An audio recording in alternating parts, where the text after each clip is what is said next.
After discovering a bug related to a report at the Craigpark Post Office branch, why would Fujitsu engineers think that in providing a fix they will likely break Horizon more and decide not to go ahead with it? Let's jump into the inquiry. I'm going to move on to a specific issue, and it's an issue that we might refer to as the Craigpark issue or lock issue. Yes. Can we please have a look at FUJ 0015483, please? We're now in August 2008, so by this time you were a manager of the team, or the... Yes. Yes. So he's got to be aware by this point of what's happening in the team. Surely. So I've got an email here from Penny Thomas. Hi, I've put a record together of our meeting yesterday with the attached. Okay, hopefully we have a look at that. It's Craigpark branch, presumably another case that they've brought. Hi, all available. Spoken to Pete and he's able to ring in. Presumably that's Peter Sewell. Could we start at 9:30? Blah, blah, blah. They're organising the meeting. Gareth saying he's on leave. Okay, fairly innocuous at the moment. Can you assist us with what management involved? Were there regular team meetings? Team meetings, How often? appraisals, objectives, typical manager type roles. How often would the team meetings take place? Various, as and when necessary. If there was some sort of issue, there would be a team meeting. Otherwise, there'd be a routine, maybe a monthly meeting. And appraisals, feedback. Appraisals will be annually. Was it a team in which people who were in the team felt able to speak freely about concerns that they had? I think so, yes. Well, that seems to contradict that I'm not aware of things. I mean, maybe to be fair to him, maybe he wasn't manager at the 2006 point, but if they were able to speak freely, then surely he would be aware of these concerns that are being raised by people that are copying him into these emails with their own concerns and edits. That would seem logical. Let's look at this particular issue. We have here, if we turn to the final page, please, if we start at the bottom of the email chain, an email from Mick Peach. Right, okay, so from Mick Peach, so gather he's one of the managers there. At this point, Peter Sewell isn't copied in. So, Gareth, okay, I understand that you don't want to leave this left unfixed. On the basis of the evidence that we have, there are 35 errors per week inside the 7 to 8 p.m. Wednesday window, which is like their weekly balancing window when the sub-postmasters have to do the weekly balance sheet, basically. And 2 in 35 times 52 weeks, which equals 1,820 are known to have caused the discrepancy. Is that 1,820 errors that they already know about at this point in 2008? Wow.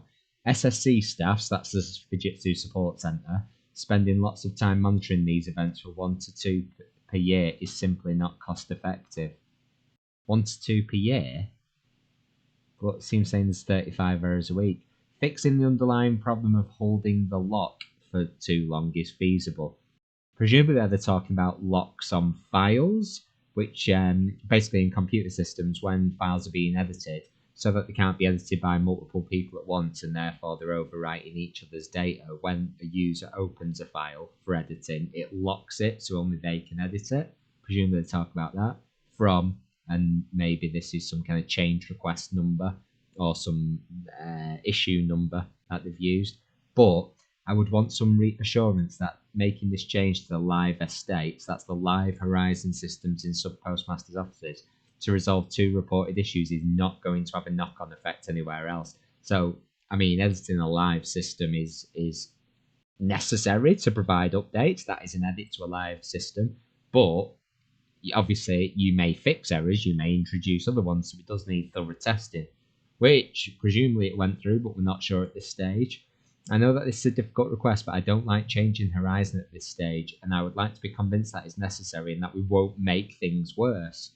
So clearly, management is not convinced that fixing what they consider to be less frequently occurring errors makes sense because they're concerned that they might make things worse. Wow.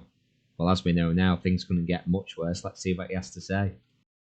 11th of August 2008. Mick Peach, he was the SSC manager, was he? Yes, he was. Yes. Yes. This is an email from him to Gareth Jenkins. You're not on this particular email, but you do appear in the chain, and we'll go to that email. But he says as follows: Gareth, okay, I understand that you don't want this to be left unfixed, and we can see in the subject it's about a particular problem in a branch, Craigpark branch. On the basis of the evidence that we have, there are 35 errors per week inside the 7 to 8 p.m. Wednesday window. Wednesday window is that the balancing day? No idea. No idea. And 2 in the 35. It's a bit worrying because, I mean, like, just from reviewing the evidence, I know that's the balancing day for the post offices. Obviously, subpostmasters and the post office will be aware of that. How can people involved at an operation level not be aware of how the post office works if they're supplying, maintaining and delivering the system for the post office and they are on a team specific to this account? It seems bizarre. 52 weeks equals 1,820 are known to have caused a discrepancy. A, SSC staff spending lots of time monitoring these events for 1 to 2 per year is simply not cost effective. B, fixing the underlying problem of holding the lock for too long is feasible, and it refers to a peak, and we're going to go to that peak shortly. And he says, but I would want some assurance that making this change to the live estate to resolve 2 reported issues is not going to have a knock-on effect anywhere else. I know this is a difficult request, but I don't like changing Horizon at this stage, and I would like to be convinced that it is necessary and that it won't make matters worse. If we go up, please, to page 3. So summarising that, Mick Peach seems to not want a fix to Horizon and is looking at some workarounds. It looks like it, yes. Yes. Wow, so Mick, as discussed, I'm still uneasy about this, but I agree that it's probably safer to leave things as they are. Presumably they're referring to safer, as in we won't make things worse, but they're already not working. 2 errors a year, which he's saying, seems to contrast. Maybe he's saying this particular issue seems to be flagging 2 errors a year out of the 1,800 odd and 820, so it's not high on the priority list. But if it's an issue that's been raised and it's causing problems, which presumably it is if it's been raised by the branch or the post office, then there needs to be some discussion with post office on that, surely, and they need to make a call. Absolutely. I've discussed this with Mike, and I'll mention it to Pete Sewell, who we'll hear from in a sec, so that he can ensure that if we're providing evidence for an ARQ, that we can check on relevant events. It's always good to check your evidence before providing the statement. Look at that. Gareth Jenkins, a distinguished engineer, so he should certainly know what he's talking about. Applications architect, Royal Mail Group account at Fujitsu. Right, let's see how distinguished he shows himself to be. Gareth Jenkins responds to Mr. Peach, and he says, Mick, as discussed, I'm still uneasy about this, but I agree it's probably safer to leave things as they are.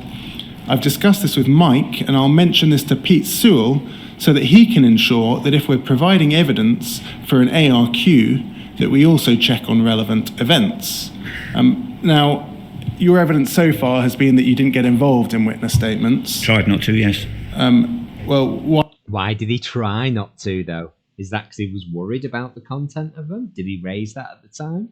Why is Mr. Jenkins there seeing you as the relevant person to go to in respect of providing evidence for an ARQ? I can only assume that's because I was Penny's manager, Penny Thomas, and Penny Thomas was the ARQ expert. So you managed the person who was providing evidence in proceedings? Yes. And if we scroll up, please, we can see that Gareth Jenkins emails you, and he says as follows, Pete, over the last couple of years, we've had a couple of cases where EOD, I think that stands for end of day. Yes, I believe so.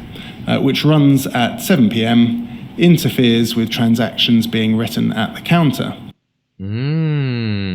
So the end of day balancing report they're doing interferes, not too specific there, with the transactions being written at the counter. Does that mean that if transactions are being written around the time of the end of day reports in that Wednesday 6 to 7 window, something is happening to them? Something which may be causing issues with those transactions being written? If this happens, then there is an event written to the NT event log. So NT refers to Windows NT, the operating system that Horizon was running on. Given we only have a couple of instances and a fix is as likely to cause further problems. Wow. There's an admission. We don't want to fix this because we're likely to cause further problems. So we might fix the issue, but we might cause other ones. Then we're reluctant to make a change to Horizon. However, if Horizon data is being used in evidence for the prosecution of a postmaster, it is probably wise to also check to see if any such events were produced during the period in question. Is this something that can or should be built into the ARQ process? And this is directly to Pete Sewell, so we should be expecting an answer from him. And then if we look up, please, if we go up to the previous page, page 2, we have an email from yourself following this up. Is that within your team, to Alan Holmes and Penny Thomas? Yeah, Alan Holmes was the design authority for the audit system. Peter Sewell, so at this point we've got confirmation there he's the security operations manager at the Fujitsu Services Royal Mail Group account. Clearly wants to discuss the information, presumably because he's concerned, or wants to consult on changes to the RQ process. And it says, Alan, can we set up a meeting, please? Gareth has raised a potential issue with events which might require a change in our ARQ process. So it seems as though, as at the 12th of August 2008, you were taking things forward, arranging a meeting about this issue that had been raised by Gareth Jenkins. That's exactly what that is, I think, yes. And we'll finish with a quick update on the petition. So we're at 236,491 signatures. Thank you to Charles, Roderick and Katrina for signing in the last 10 minutes. Please keep signing, sharing and subscribing for further updates, and thank you for your continued support.